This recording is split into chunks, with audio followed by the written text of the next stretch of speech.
Hola a todos, hoy nos encontramos con una colega muy especial, ella es Claudia María Sánchez Alzate, quien es tecnóloga en Administración Documental del SENA, es especialista tecnológica en gestión del talento humano por competencias, actualmente es estudiante de Archivística e Inteligencia de Negocios y también de la Maestría en Gestión de la Información Documental de la Universidad de La Salle en Colombia y es servidora pública desde hace 6 años. Hoy vamos a hablar un poco sobre las auditorías en el marco de evaluación independiente y antes de empezar, pues quiero darle la bienvenida a este canal y las gracias por aceptar la invitación y por compartir un tema que es de tanto interés para la comunidad archivística en el país, en Colombia. Gracias, Claudia, por estar acá. Bueno, muy buen día, un cordial saludo a toda la audiencia del canal. Esperemos que sea muy enriquecedor para todos los que aquí lleguen a informarse y apropiar nuevos conocimientos. Yo estoy segura que sí, porque es un tema que toda entidad pública lo debe hacer y sobre todo que está articulado con la gestión documental y hoy vamos a hablar un poco sobre eso. Bueno, entonces como para contextualizar un poco a nuestra audiencia, teniendo en cuenta pues que no todos tienen este tipo de experiencia en entidades públicas o no todos son colombianos, eh, primero que nada, ¿qué son las auditorías en el marco de evaluación independiente? Bueno, auditorías en el marco de evaluación independiente se refieren más que nada a las auditorías internas de acá del distrito en el nivel central que están a cargo y tienen el gobierno, la Secretaría de Evaluación y Control. ¿Ok? ¿Y cuál es tu rol y como principales responsabilidades en el marco de esas auditorías? Bueno, acá en el distrito, por la complejidad de sus procesos y de las dependencias, entonces se usa tener enlaces. Enlaces es quién va a ser la persona que contactamos cuando hay que adelantar una actividad, una funcionalidad, cuando hay que adelantar un proceso. Entonces, en este orden de ideas, yo como representante técnica administrativa de la Unidad de Gestión Documental he sido enlace para las auditorías con la Secretaría de Evaluación y Control. Entonces, cuando se va a ejecutar ese plan de auditorías anual, que más o menos es como por septiembre, entonces lo que van a hacer ellos es hacer una primera reunión y el enlace, que sería yo en este caso, vamos a estar en esa reunión enterándonos de cómo se va a llevar a cabo. Ok, bueno, y entonces ahora, ¿cómo articulamos esto que es un proceso a nivel institucional y no necesariamente es algo de la gestión documental, pero cómo se articula esto con el programa de gestión documental, que además lo tiene como uno de sus programas específicos, aunque es un plan, y cómo se articula con el plan de mejoramiento archivístico? Muy bien, entonces tenemos para poder enmarcarlos a ustedes en lo que son las auditorías, vamos a explicar las líneas de defensa. Las líneas de defensa acá en el distrito, en la parte interna, en el nivel central, que es, digamos, la estructura orgánica, porque nosotros somos un conglomerado con unos entes descentralizados, otros adscritos. Entonces, cuando hablamos del nivel central, son las 99 dependencias con secretarías, subsecretarías, departamentos, subdirecciones y gerencias. Y hay dos especiales, que son Buen Comienzo, Unidad Administrativa Especial, y que son comisarías de familia. Entonces, para ese nivel central, evaluación y control tiene algo que se llama evaluación independiente, que es una auditoría general que se hace cada año a los procesos. Ellos van a revisar que esos procesos estén adecuados a los indicadores que se plantearon para la vigencia. Para el caso de la gestión documental, nos auditan la implementación del programa de gestión documental. Sin embargo, como es un programa tan robusto, tan grande, entonces ellos seleccionan capítulos. Por ejemplo, en algún momento tuvimos auditoría sobre documento electrónico. En otro tuvimos auditoría sobre reprografía. Entonces, ¿qué va a hacer la Secretaría de Evaluación y Control? En ese marco de auditoría se va a enfocar absolutamente en todo lo que comprenda ese programa de reprografía. En términos de articularlo con el PMA, Nelly, que me estabas comentando, son dos situaciones, pero son independientes. ¿Por qué? Porque cuando nosotros estamos hablando de plan de mejoramiento archivístico que deja nuestro ente rector, Archivo General de la Nación de Colombia, entonces ese plan de mejoramiento lo ejecutamos nosotros y ahí seríamos primera línea de defensa. La Secretaría de Evaluación y Control sería segunda línea de defensa y sería la que responde ante nuestro ente rector.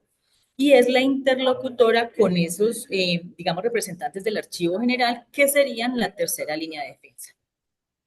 Ok, bueno, eso en cuanto a lo que el proceso de gestión documental tiene que mejorar o es auditado y tiene que mejorar, ¿cierto? Como cualquier proceso, pues dentro de la institución.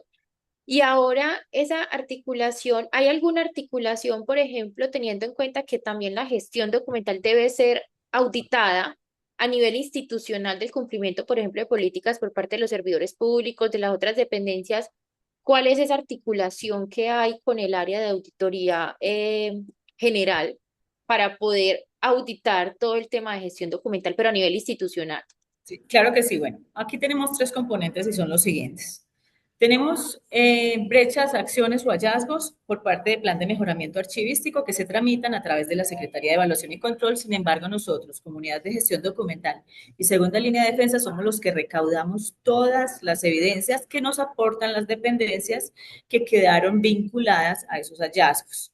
Hay unas que están específicamente vinculadas a los hallazgos y hay otras que son la generalidad que se recogen en todo el distrito. Entonces tenemos eso. Primero, eso sería por plan de mejoramiento archivístico, que evaluación y control es el que le lleva esa trazabilidad, presenta los reportes a la GN y tiene las reuniones permanentes con nosotros cuando se van a presentar los informes trimestrales, que los informes por plan de mejoramiento archivístico son trimestrales durante 2 años. Eso por un lado. Vienen estas acciones y se recogen todas y se cargan en nuestro sistema de calidad que es eSolution. Y ahí se les hace un seguimiento interno. Entonces, si uno lo empieza a analizar, es como si quedáramos con doble brecha. La que está ante el ente Archivo General de la Nación y la que viene y aterriza evaluación y control, que cargan este sistema de calidad. Pero ¿qué va a pasar? Pues simplemente quedan ahí para llevar la trazabilidad, pero lo que vamos a aportar como evidencia al ente rector se baja y se carga también en el sistema de calidad y se le da el mismo avance. Ahí llevamos dos situaciones, las brechas que cargamos internas más las que estamos reportando a la GN. Y las otras brechas, recordemos que se dan en el marco de FURAC, que son las recomendaciones, que no es obligación que queden como brechas, pero en el distrito por mejor práctica se adoptan y se hacen como brechas y se cargan al sistema de calidad también. Entonces ahí tenemos tres tipos de brechas que tanto la Secretaría de Desarrollo Institucional, Evaluación y Control se articulan para hacernos seguimiento de que las cumplamos. Estas brechas internas que quedan en calidad no necesariamente se tienen que reportar hacia afuera, porque con el Archivo General de la Nación es solamente lo que haya quedado delimitado por plan de mejoramiento archivístico. Entonces, digamos que ahí nos articulamos los tres entes desde esos tres componentes de auditoría y les vamos dando solución y es muy probable que, por ejemplo, lo que pidieron en FURAC ya no lo tiene que auditar evaluación y control en el marco de su evaluación independiente porque ya está delimitado, ya está determinado y ya se dijo, ustedes tienen que mejorar acá. Entonces, digamos que es como una ayuda y una complementariedad para los dos porque van cerrando un poquito ese universo de ítems o de componentes que tendrían que auditar, digamos, cada año. Muy interesante porque sí, se nota pues como esa articulación y el fortalecimiento de ese trabajo en equipo en aras de mejorar los procesos. Bueno, y ya has mencionado un poco de la metodología, pero yo sé que hay más cositas. ¿Qué metodologías o herramientas específicas utilizan para llevar a cabo esa evaluación independiente y cómo contribuyen a la calidad y objetividad de los resultados obtenidos? Claro que sí, yo creería que el ideal soñado de cualquier archivista sería que lo auditara otro archivista, ¿cierto? Pues porque ya nos entenderíamos en temas de lenguaje técnico. Sin embargo, también es muy destacable que los auditores hacen una avanzada de estudiar la norma, de ponerse al tanto con toda la documentación que está, digamos, en el ente rector de políticas y el auditor va a hacer, en este caso, auditoría de evaluación independiente por la política de gestión documental, pues es muy natural que vaya y se referencia en toda la documentación que está en el Archivo General de la Nación y que está cargada en el sistema de calidad en nuestro proceso. Entonces, ¿qué tiene que hacer primeramente el auditor? Ir y referenciarse, ¿cierto? Ya el tema que ellos tienen y que es algo interno, ya está delimitado cuál tema es el que van a auditar. Entonces, la metodología es la siguiente. Cuando entramos a evaluación independiente, lo publican por un medio de alta difusión de nuestra entidad. Entonces, ya todas las dependencias que responden por los procesos saben que tienen que estar aprestados o listos para el tema de la evaluación independiente. Lo primero es, llega cuando ya hicieron esa, digamos, ese preaviso por medio del boletín institucional, viene y se cita una reunión general. La reunión son con los líderes del proceso, las personas que son los enlaces y los que van a responder desde evaluación y control, que en este caso serían los auditores. Entonces, tenemos esa primera reunión donde hacen la presentación de la agenda, en qué tiempo vamos a estar respondiendo por la auditoría, póngale que sea 15 días, 20 días, más o menos, que es lo que se va a llevar revisando todo el proceso. ¿Qué tenemos que tener nosotros? Primeramente, toda la documentación dispuesta porque no sabemos de antemano cuál proceso nos van a auditar. Por ejemplo, que en el PGD auditan la generalidad, los procesos técnicos, deme evidencias de organización, deme evidencias de transferencias. Sin embargo, en diferentes años cogen programas específicos, por ejemplo, documentos vitales y esenciales. Entonces nosotros tenemos que tener aprestada toda esa información. Y a su vez nosotros dentro de la unidad les avisamos a todos los compañeros que tienen a cargo procesos, muchachos, estamos en auditoría. ¿Qué quiere decir? Que cuando se les pide una evidencia, inmediatamente la reportan. Ese es el aprestamiento, ¿cierto? Entonces ya sabemos con esa reunión de apertura cuál es la agenda, qué temas nos van a auditar y quién es nuestro enlace de auditoría. Y a su vez se informa quién es el enlace de auditoría desde la unidad de gestión documental, que es el conducto regular para esa comunicación entre auditor y proceso. Empiezan, se les brinda toda la información, obviamente esa información a corte del año anterior, ellos presentan pues cuál va a ser el corte y se va a argumentar y esas evidencias que tienen que tener unas calidades. Ellos ya delimitan cuáles son las calidades, por ejemplo, en términos que la documentación esté oficializada en el sistema de calidad, que las evidencias tengan sus respectivos metadatos, que evidencien que fueron tomadas pues aquí en la entidad, todo ese tipo de cosas. Cuando se termina la evaluación independiente, hay un lapso de espera mientras preparan el informe. Durante esa preparación del informe siempre va a haber una comunicación constante, porque puede ser que al auditor no le haya quedado suficientemente claro algo o no entienda el alcance de cierto proceso, no entienda el alcance de cierto programa específico. Entonces, todas esas claridades se hacen durante el levantamiento del informe y es súper importante porque eso implica que no nos vayan a dejar hallazgos que no sean al lugar. Cuando digo no sean al lugar, que sí los tengamos soportados, pero que de pronto no se entendió qué evidencias le apuntaban a ello, por lo que les menciono, más que nada, porque cuando nos auditan no nos están auditando archivistas, nos está auditando un auditor profesional y certificado, porque eso sí, y si alguien puede consultar, la entidad ha tenido pues premios por temas de auditoría, a lo que estoy diciendo es que las calidades como auditores absolutamente las cumplen. Lo que pasa es que es muy complicado cubrir todo el lenguaje técnico y toda nuestra normativa, ¿cierto? Entonces, por eso es que hay que tener ese espíritu colaborativo con ellos, mantener un diálogo abierto y estar dispuestos pues como a aportar todo lo que ellos pidan. Luego de que se termina el informe, hacen una primera presentación. Esa presentación se hace nuevamente en una reunión, todos los auditores, las personas que estuvieron respondiendo y las cabezas de sector, por ejemplo, la alta dirección. En esa reunión te presentan ese preinforme para saber si estás de acuerdo o no estás de acuerdo con él. Ahí es el momento, sí o sí, para hacer las respectivas reclamaciones o para decir, esto no quedó bien soportado. ¿Por qué? Porque acuérdate que cuando estábamos hablando de la ruta de aprobación de los instrumentos, puede ser que a mí me cogió la evaluación independiente y me van a auditar un instrumento que yo apenas estoy terminando para luego llevarlo al comité institucional. Entonces, se sucede que la reunión con el comité institucional fue en los mismos días de la auditoría. Ay, qué tan rico, entonces yo ya lo puedo presentar aprobado. Entonces, en ese preinforme es válido decir, vea, cuando ustedes me auditaron estábamos en este estado. ¿Cómo le parece que ya tenemos el acto administrativo que aprueba? Entonces, por favor, ajusten pues como el informe para que no nos vayan a dejar brecha en ese sentido. Ese diálogo también es muy importante tenerlo con ellos porque a veces se suscriben a que el documento tiene que estar actualizado, sí o no. Y en lo que estábamos diciendo que, por ejemplo, los instrumentos de gran alcance se demoran mucho tiempo para construirlos, es necesario concientizarlos de que no siempre los vamos a poder tener anual, que la mayoría de nuestros documentos, lo ideal es que sean por cada vigencia administrativa. Entonces, ese diálogo hay que tenerlo, ya se aprueba el preinforme y se hace ya un acta oficial. En esa acta oficial, ya nosotros como dependencia, comunidad de gestión documental, entramos a hacer el plan de mejoramiento. ¿Qué nos quedó ahí? ¿Qué tenemos que subir a nivel de hallazgos? Porque hay unas recomendaciones que no nos obligan a tener plan de mejoramiento, sino que decimos, bueno, esto lo tenemos que mejorar aquí, pero hay otras que sí o sí se tienen que dejar como hallazgos y cargarlos en el sistema de calidad. Entonces, sobre esos tenemos que hacer plan de mejoramiento, que también ellos lo tienen que aprobar sí o sí, y sobre ese plan de mejoramiento trabajamos. ¿Qué pasa? Los planes de mejoramiento nosotros los hacemos con fundamento en las capacidades que tenemos.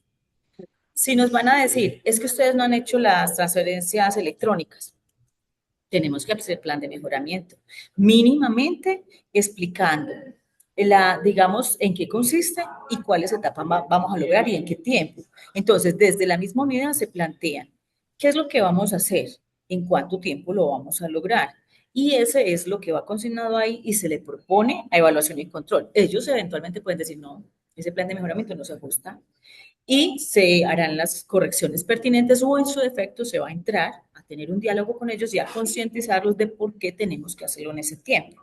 Durante todo el tiempo, hasta el cierre de la brecha, se hacen retroalimentaciones en la medida en que vamos teniendo documentación, pero generalmente se cierran las etapas cuando el documento está aprobado y publicado. Ese sería como un cierre. O en su defecto, cuando ya desde el análisis que hace evaluación y control con el auditor a cargo, consideran que de acuerdo a las pruebas aportadas a las evidencias ya está lista la evidencia y se puede cerrar la brecha. Claudia, bueno, mencionaste una palabra que digamos que la he podido evidenciar en todo lo que estás contando y es un diálogo permanente, o sea, no es un tema así como de yo soy el auditor y tienes que hacer esto y ya, sino que es más bien como si venga, lleguemos a un acuerdo, hay que cumplir con esto y es pensar como institución, no solamente pensar como si fueran áreas independientes y yo le estoy auditando y usted tiene que cumplir, entonces voy a, ¿cierto? Ese diálogo permanente está ahí, que eso es muy interesante, ¿cierto? No verse como enemigos, sino por el contrario como un equipo de trabajo donde se están identificando unos aspectos a mejorar y se está trabajando por ello.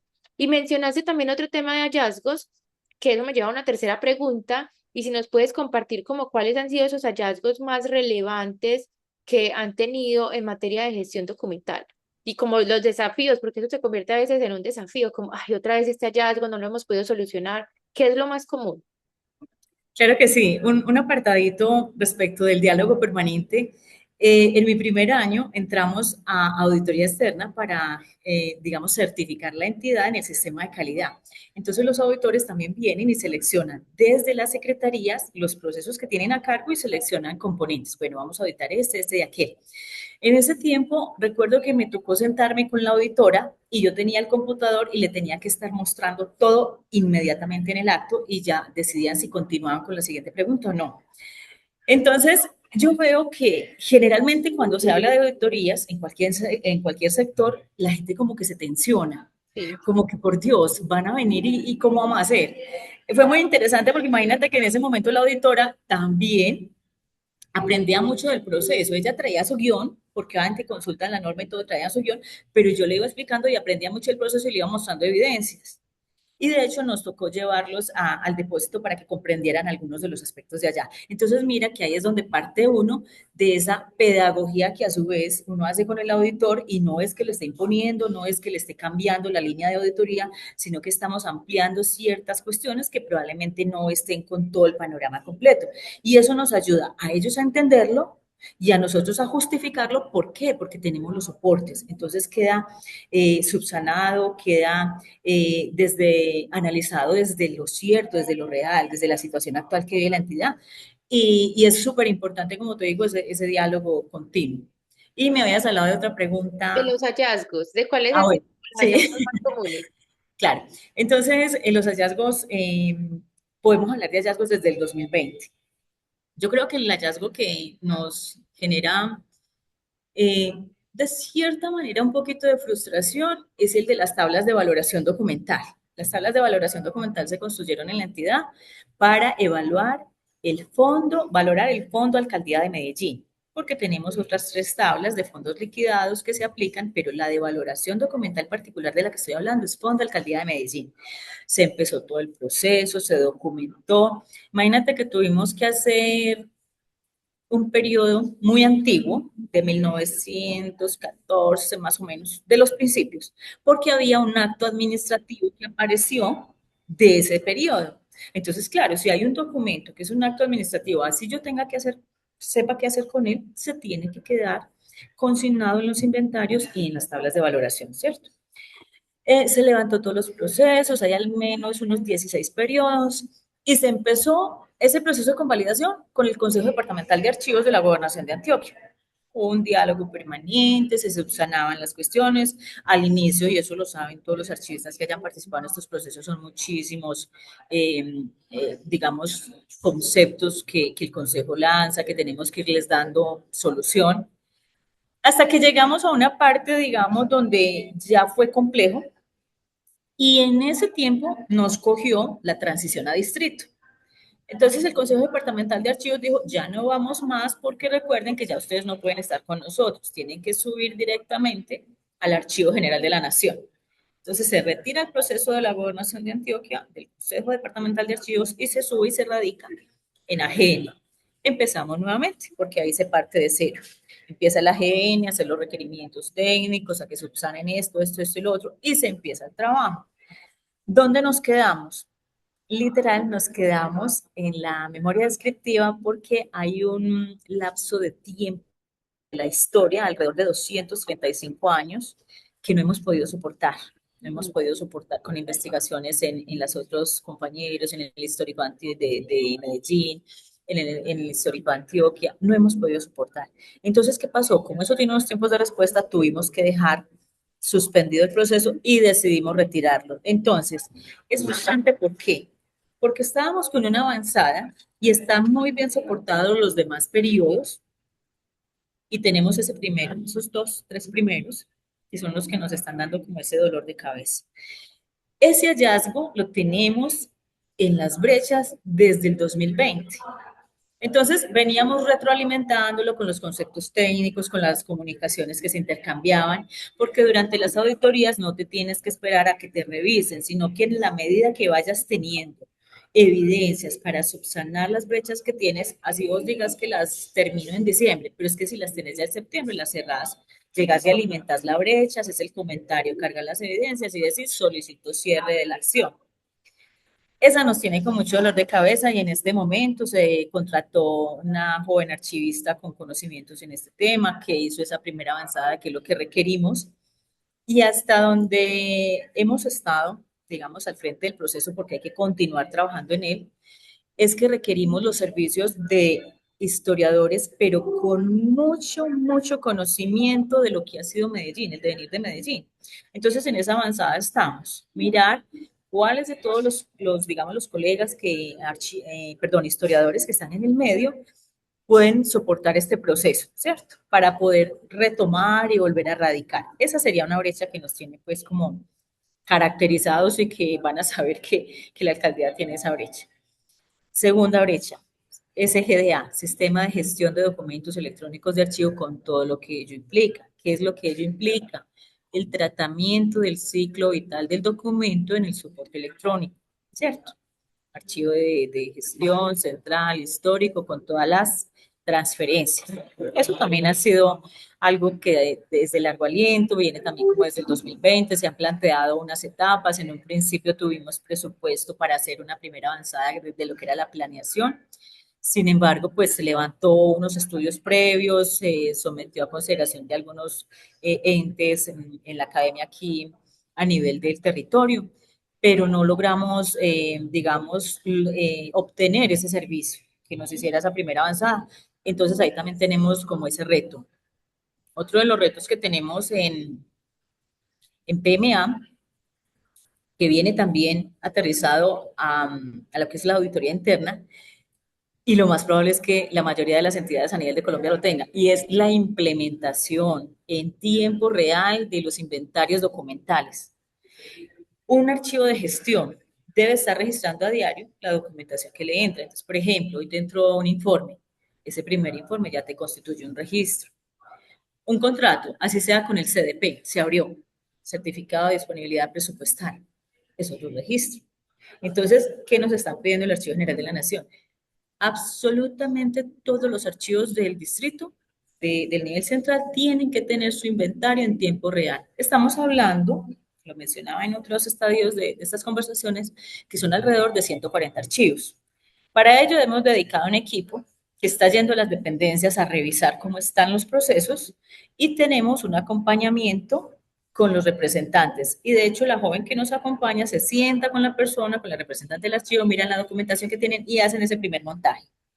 Ahí vamos, estábamos en la última medición que hicimos alrededor de un 40%, pero es un reto absoluto, porque como estamos hablando de entidades públicas, hay mucha rotación de personal. Entonces yo puedo ir a la dependencia tuya, te explico, me siento, hacemos el montaje del inventario documental y resulta que no le renovaron el contrato. Entonces mira que perdimos toda esa avanzada. Hemos tratado de concientizar al Archivo General de la Nación a través de la Secretaría de Evaluación y Control de que hay procesos que por más que quieran que estén en un 100%, no los vamos a cerrar. Caso particular, historias laborales. Las historias laborales tienen que tener su hoja de control, estar organizadas, rotuladas, con todos los procesos aplicados, foliación, la descripción, todo. Pero es que resulta que acá tendríamos en activos, retirados y vinculados alrededor de 35.000 historias laborales solamente de gestión humana y de alrededor de 19.000 de docentes. Entonces vamos a hablar de dos particularidades, esto en el marco de las auditorías. Las de nosotros, y hablo nosotros cuando son de gestión humana de los servidores de la entidad, porque son los servidores, los provisionales, los trabajadores oficiales y los temporales. Aquí no estamos hablando de contratistas. Esas 35.000 historias laborales tendrían que haber sufrido todos estos procesos y a ellos les quedó orden perentoria. Las órdenes perentorias, la una fue por traslado, que ya se subsanó, y las otras han sido por temas de organización. Entonces, ¿qué hace uno acá? Presenta avanzadas de trabajo, todo el tiempo, desde que tenemos el plan de mejoramiento archivístico se ha venido soportando todo este tema. Pero entonces, quiero poner como al análisis y la reflexión de nosotros todos los archivistas y también de las personas que hacen las auditorías y del ente rector, ¿cómo vamos a estar en un 100% si, por ejemplo, los docentes todo el tiempo van de un lado para otro? Con una particularidad y es que el docente cuando se cambia de institución se lleva su historia laboral. Por ejemplo, estuvimos en una visita residente a la Secretaría de Educación porque acompañamos el proceso de organización de historias de docentes. Entonces, imagínate que viene una docente desde el Chocó y ella viene con su paquete de documentos. Cuando digo paquete de documentos es porque nosotros a nivel de entidades, tú sabes que manejamos muy diferente la gestión documental. Y sobre todo porque hay unas entidades que tienen unas capacidades que las otras no tienen, tienen unos presupuestos que las otras no tienen. Entonces tú como docente llegas con tu paquete de documentos o tu expediente laboral, le entregas a la responsable de allá de la entidad, de la Secretaría de Educación, y ella coge y empieza. ¿Cierto? Entonces, en teoría, nosotros el plan de mejoramiento archivístico nos dice que tenemos que tener organizadas las hojas de las historias laborales de los docentes. ¿Qué se les sugirió? Desde nosotros, comunidad de gestión documental y ente rector a nivel interno. Hagan un punto de partida. De aquí hacia allá van a tratar de tener al día todo lo que les entre y se van a ir devolviendo en la medida de las capacidades, se van a devolver en el tiempo a ir organizando por años. Cuando vamos y vemos la sede, hay muy buenas personas, muy comprometidas, hay personas de planta que no son archivistas, hay otros que sí son archivistas, hay una niña que es profesional archivista que está dirigiendo todo el proceso. Entonces uno sí se queda como con un desazón, porque es que uno ve los esfuerzos de ellos y uno ve que avanzan. Pero si yo digo que todos los auditores o el ente rector todo fueran un ratico y se sentaran con estos jóvenes, yo creo que verían que de verdad están consagrados a este trabajo, pero las capacidades nos desbordan a las entidades, nos desbordan al proceso como tal. Entonces mira que ese tema de historias laborales también está por hallazgo, pero a nivel de PMA. Y es dificilísimo porque ahorita nos anunciaban que viene concurso docente que pretende incorporar al menos 3.000 docentes más. Entonces, te imaginas la cantidad de información que les va a Dios llegar mío. a los jóvenes. Sí. Tratamos en este diálogo de planes de mejoramiento, de auditorías y de todo con el ente rector y sobre todo con la Secretaría de Evaluación y Control, que es nuestro interlocutor, demostrarles muy bien retratada toda esta panorámica con las evidencias, soportado en los procesos, para mirar si encontramos un punto medio. ¿Cuál sería el punto medio? Decirle al ente rector Archivo General de la Nación, mire que desde el punto cero que ustedes vinieron y dijeron que esto estaba mal hecho, hizo todo un estudio, se planteó un plan de trabajo y le hemos dado cumplimiento en esta medida. Mire también lo que está entrando. Entonces, por más recursos que le inyectemos, pues no va a pasar que tengamos esas capacidades, que hayan 20 archivistas o más archivistas allá atendiendo la demanda, con el agravante de que quien está en el depósito o en el archivo de la Secretaría de Educación también atiende consulta. Entonces, mira que no tiene dedicación exclusiva a estar organizando las historias laborales. ¿Cuántos docentes llegan porque tienen que revisar su documentación? A los docentes les sucede mucho que tienen que hacer reclamaciones con horas extras y todas estas novedades están ahí en la historia laboral docente. Entonces, en ese orden de ideas es también como visitar el proceso. Antes de dejar hallazgos, y es una invitación a los auditores muy respetuosa, porque el sector del conocimiento de ellos es totalmente diferente al de nosotros, pero es una invitación muy respetuosa a que antes de conceptuar desde su escritorio sobre este tema que es tan delicado, tengan la disponibilidad y muy seguramente los archivistas de cualquier dependencia van a tener la disposición de acompañarlos a que conozcan el proceso, a que se sienten un ratico con ellos, que tomen notas, que evalúen. Ellos no tienen que decir nada porque están digamos, en una tónica y en un rol de evaluadores. Y verá que van a, de cierta manera, a solidarizarse con esas situaciones. No estamos queriendo decir que no dejen las brechas, porque acuérdense que las brechas, más que verlo como algo negativo, es algo positivo en la medida de que obliga a la alta dirección a destinar presupuesto para todo esto. Entonces, digamos que nosotros a los auditores, de cierta manera, los tenemos que ver como nuestros mejores amigos, porque nos ayudan a que nos miren, porque como estos esos reportes de brechas y de acciones se llevan a la alta dirección y cada secretario de despacho tiene a su cargo esas brechas, entonces es súper importante para ellos poder gestionarlas. Porque los auditores ahí son otra voz diciendo lo mismo que nosotros estamos Sí, diciendo, pero ya ellos en su rol de auditores pueden tener un poco más de impacto y ser más escuchados por la alta dirección. Bueno, sí, digamos que estos hallazgos que mencionaste son hallazgos que son muy comunes en las entidades claro, son largos, sí. sí, son muy comunes y eso, pues yo veo el vaso medio lleno y es que finalmente no es falta de voluntad, realmente es porque lo que decías desborda las capacidades que pueden tener para abordarlos. Y pues lo que allí también importa es que está toda la voluntad, se están destinando recursos, se están haciendo las cosas de la mejor manera. Al haber también muchos archivistas, digamos que involucrados en este proceso, nosotros somos los más interesados de que estas cosas fluyan, entonces de seguro no es falta de voluntad.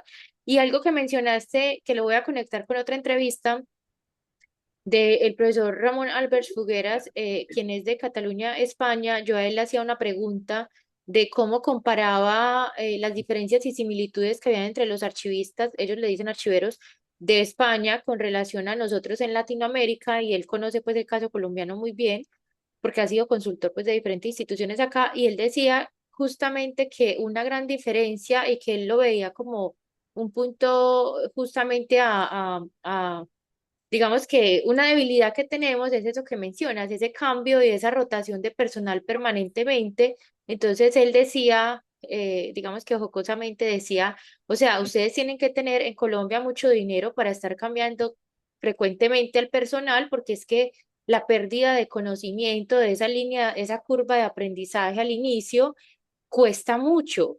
Y estar cambiando de personas para que lleguen otra vez a aprender lo mismo, eso cuesta y eso se ve reflejado justamente en los procesos porque no hay una continuidad. Entonces él decía que, por ejemplo, en Cataluña era muy normal que una persona en un cargo así fuera provisional durara 15 años, 14 años, y él decía, son tres periodos donde realmente esos, por ejemplo, esos instrumentos que tú has mencionado de largo aliento se alcanzan a implementar porque la persona que los planeó se encarga que lleguen a su fin. Y cuando hay tantos cambios de administración, entonces no, lo anterior no nos sirve, volvemos otra vez a empezar. Entonces son muy, digamos que lo que se logra realmente es muy poquito porque cuando ya por fin se está logrando hay que cambiar. Entonces, bueno, ahí yo creo que vienen muchas reflexiones para nosotros como país, pues porque no es una cosa solamente del distrito, por supuesto. Bueno, y pasemos a un tema de impacto, Claudia. Desde su perspectiva, ¿cómo influyen los hallazgos y recomendaciones de estas auditorías en la toma de decisiones de la entidad respecto al PGD y al PMA? Ya has mencionado algo, ¿cierto? Y si tienes algún ejemplo concreto de cómo se implementaron mejoras a partir de esas evaluaciones y, por ejemplo, destinaron recursos para esto, hicieron esto. Claro que sí. Como les decía, debemos ver todos estos procesos de auditoría, dependiendo de las líneas de defensa que sean las que las lleven a cabo, los debemos ver como nuestros mejores aliados, porque permiten que la alta dirección también pueda soportar los procesos en plan anual de adquisiciones, de que puedan hablar de ellos ante el Comité Institucional de Gestión y Desempeño. Y en ese orden de ideas, por lo menos, en lo particular aquí a nivel de entidad, ha sido fructífero en la medida en que como el plan de mejoramiento archivístico, si no lo llevas a buen recaudo, si no lo cumples, ya en el tercer año vienen sanciones administrativas y también pecuniarias, entonces ellos van como muy orientados a ese tema. ahí sí tienen que hacer un alto, mirar qué comprende todo esto, digamos, entenderlo, justificarlo presupuestalmente. Entonces, a nosotros, por ejemplo, cuando en PMA nos dejan todo este tema de hallazgos de inventarios, porque el archivo central tiene un 99.5.6 documentadas sus archivos. O sea, están soportadas en inventarios documentales y estamos levantando actualmente uno. Entonces, ¿en qué nos benefició? En que nos dieron presupuesto para contratar externos que vengan y nos ayuden con los procesos. Entonces, fue muy importante porque si antes teníamos, digamos, un presupuesto meramente operativo, cuando digo operativo son eh, costos bajos porque estábamos hablando de auxiliares, ¿cierto? O tecnólogos sin experiencia, hoy en día podemos decir que nos dieron para profesionales y nos dieron para tecnólogos. Entonces, mira que si tenemos ese perfil profesional, podemos delegarles responsabilidades de más largo aliento, más complejas, porque ellos las van a entender, las van a interpretar y las van a traducir en las dependencias. Entonces, en eso nos ha aportado muchísimo, en que tenemos unos recursos para poder tener personal con experiencia, personal que conozca y que afortunadamente los contratos han sido, dentro de lo que acaba de decir, han sido largos, porque cuando hablamos de lo público podemos mencionar que hay contratos de 3 meses, de 4 meses. Nosotros aquí lo planteamos al inicio del año, se va sin superar la presente vigencia, que como sabes, sin superar la presente vigencia es hasta 30 de diciembre, y si contamos con suerte, como sale nuevamente la negociación, vuelven y se presentan las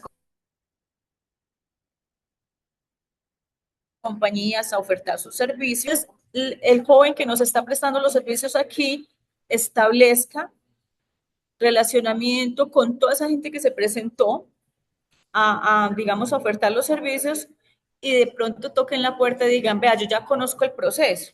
Entonces, obvio, por temas de curva de aprendizaje al operador que ganó el contrato, que es una universidad por medio de las agremiaciones de universidades, o es un particular, o es personas jurídicas más que nada.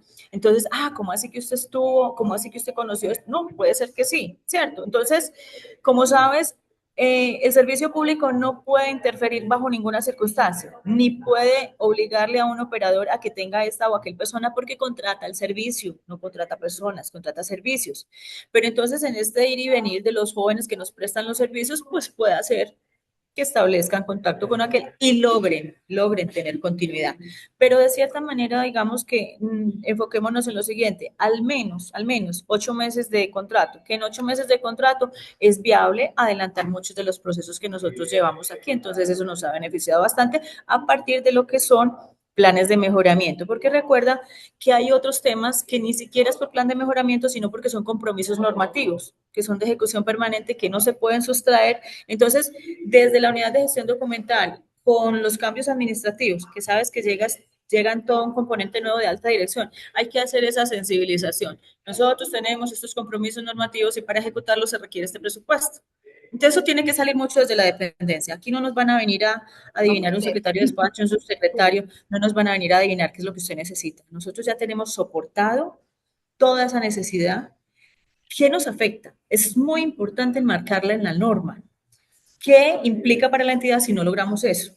Todos esos pros, los contras, los beneficios y las posibles sanciones en las que incurrimos, soportamos todo esto y le decimos, mire señor, usted no sabe de estos temas, pero esto es lo que requiere esta unidad. Y a partir de ahí, y también apalancado pues, con los planes de mejoramiento, es que podemos lograr sacar adelante todo este tema presupuestal y de apoyo a la función archivística acá. Qué bueno, y ojalá que eso lo estén haciendo también el resto de archivistas a nivel nacional y estén aprovechando justamente pues como todo este acompañamiento de auditoría. Bueno, y ya como para finalizar, recomendaciones. Desde su experiencia, ¿qué recomendaciones daría a los archivistas que participan o desean participar en procesos de evaluación en las entidades para las que laboran y también que son evaluados? Porque nosotros tenemos ese doble rol, ¿cierto? Podemos ser evaluadores y podemos ser evaluados o bueno, auditores y auditados. Sí, entonces vamos a evaluarlo desde los dos frentes. Primero, si yo soy archivista y resulta que me incorporaron en un proceso de auditoría, o en su defecto hay compañeros que están haciendo especialización en auditoría, muy probablemente porque se enfoquen en ese ramo. Diálogo constante con el auditado, porque más que venir a dejar hallazgos, lo que tenemos que hacer es una evaluación conjunta donde podamos mostrar los pros y los contras. ¿Qué hemos hecho bien, pero a su vez qué estamos haciendo mal para que se pueda enderezar? Que es el rol del auditor, dejar todo este tema. El que se tenga un diálogo constante digamos, con el auditado no va a influir en los resultados de la auditoría porque ya están los parámetros establecidos. Eso viene por normas, ya se hace, como te estaba mencionando, la exposición del tema que se va a auditar durante el ejercicio, ¿cierto? Entonces sería ese diálogo constante. A nosotros como archivistas desde el otro lado, desde la ejecución, desde la parte técnica y operativa, llevar muy bien documentados nuestros procesos. Es que nosotros somos esos primeros respondientes y cuando estamos desde el rol de contratista, casi que nosotros mismos nos garantizamos esa continuidad, porque el trabajo y el producto que estamos dejándole a la entidad está hablando por nosotros. Entonces, cuando tenemos una finalización de una vigencia contractual y vos me entregas un producto que no cumplió, un producto que no se ajustó a la realidad. Claro, que nosotros como entidad y el supervisor del contrato en su momento tendrá que hacer esa trazabilidad y dar cuenta de ello, pero es nuestra carta de presentación, porque si no me volvió a salir contrato acá en esta entidad, pues yo voy a otra, toco la puerta y esto fue lo que hice allí. Entonces eso va a hablar muy bien de mí. Yo creo que cuando tenemos la oportunidad de entrar a lo público, de enterarnos de lo público, es súper importante dejar esa carta de presentación, que hablen por nosotros, que digan esto fue lo que hice en la entidad y contribuyó a esto. Y de seguro vamos a tener las puertas abiertas en cualquier otra entidad. Sí, hablar de resultados realmente, y hoy en día uno ve los currículums, o bueno, en Colombia las llamamos Los hojas de vida. portafolios. Sí, los portafolios, y realmente ya no es tan interesante solo mencionar si yo tengo estos títulos y tengo esta experiencia, Sí, estos sí. años de experiencia, sino qué hice, cuáles fueron los logros, ¿cierto? ¿Cuáles fueron los proyectos que llevé a feliz término? ¿Cuáles fueron las lecciones aprendidas? Porque eso es, digamos, que más valioso a veces que tener muchos años de experiencia, pero estar haciendo probablemente pues como lo mismo todos los días, prendiendo y apagando el computador a la misma hora. Sí, Claudia, perdóname una última acotación porque eso también se ve y no podemos ocultar ni ponerlo debajo de la alfombra. Hay mucha gente que cuando viene por prestación de servicios teme levantar la mano porque dicen, si yo menciono esto o si yo hablo sobre esto, es muy probable que no me vuelvan a tener en cuenta. No, no hagan eso, porque lo primero que debe saber una entidad es que está funcionando mal. Y si les gustó escuchar que está funcionando mal, pues muy bien, porque vamos a hablar en la misma línea. Y si no les gustó, yo cumplí, porque desde mi experticia técnica yo ingresé y yo vi que esto no estaba funcionando bien, que esto no le contribuía al proceso. Hablemos, dejemos sentada esa posición, que eso nos pone a nosotros un plus como profesionales, que a la otra parte le guste o no le guste, porque manejan sus cosas de alguna forma, pues bueno, pero nosotros llegamos, dijimos, esto está así y hay que hacer esto. sino que yo creo que ahí es muy importante el tonito, ¿cierto? No es lo mismo que yo se lo diga como regañándolo y como te voy a acusar con el AGN y ustedes Sí, esto y la crítica. Y otra cosa es que yo haga ver algo que es posible, pues que está sujeto a mejora. mejorar De hecho, y yo puedo trabajarlo contribuir. conjuntamente, sí. Exacto, yo creo que el tonito es lo que cambia allí, como la intención con la que se pueda hacer esa advertencia de que algo no está funcionando bien, y ahí es muy importante porque nos pueden ver como aliados para mejorar esos procesos, o por el contrario como hay pues, no voy a decir Pero, qué palabra sí, no, utilizamos, pero pero sabes una cosa que es súper importante mirarlo desde ambos lados, ¿por qué?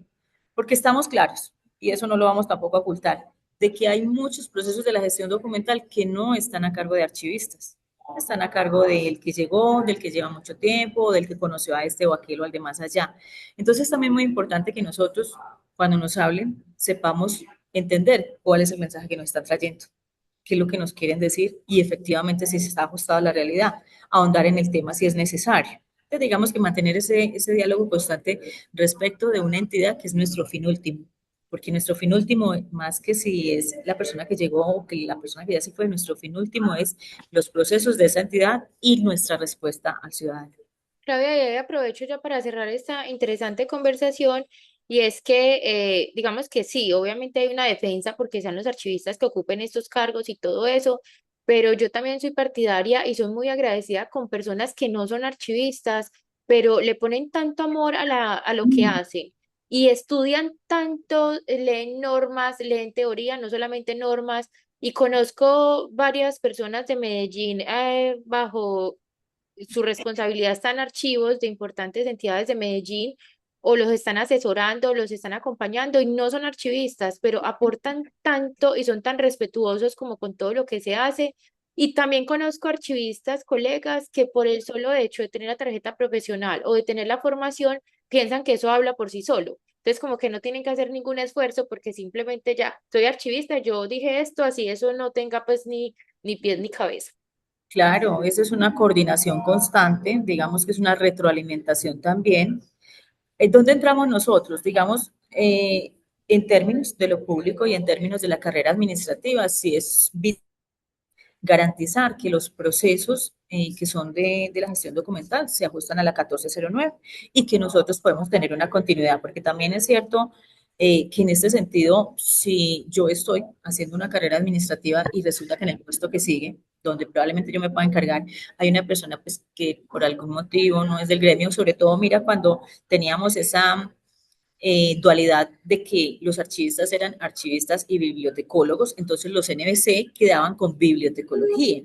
Es decir, cuando tú vienes de puramente ser bibliotecóloga, te podías entrar a una plaza de archivista. Entonces eso también frustra un poquito, Nelly, respecto de lo que es esa carrera administrativa en lo público. Sin embargo, es a total lugar lo que acabas de mencionar y sobre todo porque aquí, pues no voy a mencionar nombres, pero aquí en la entidad han habido personas consagradísimas que han sacado procesos adelante y que la entidad tendría que agradecerles todo el tiempo esa mejora que se hizo ahí. Y hay otras personas que están en alta dirección que les gusta esto y les gusta y van a las reuniones, asisten, se enteran, casi que les encanta ver toda esa parte operativa y es súper, súper gratificante cuando uno se encuentra con ese tipo de personas porque tenemos un diálogo constante y ellos gestionan como sea para que Son nosotros podamos tener aliados, esos aliados recursos. estratégicos. Exactamente, entonces casi que uno, ay, no, este es mi mejor amigo. Recuerda cuando yo les mencionaba que en temas de capacitación yo les decía, los archivistas son sus mejores amigos. Hay veces nos encontramos en la alta dirección, gente que no es de nuestro sector, pero que les encanta tanto esto que son nuestros mejores amigos en temas de gestión presupuestal. Así es. Bueno, Claudia, muy interesante todo esto. Digamos que el punto de vista desde el sector público y como todas esas obligaciones que hay que cumplir y todas esas cosas que pasan, no solamente en el sector público, sino también nosotros como gremio. Entonces, muchísimas gracias por compartir toda esta experiencia con la comunidad de contenido archivístico. No, es un gusto como siempre.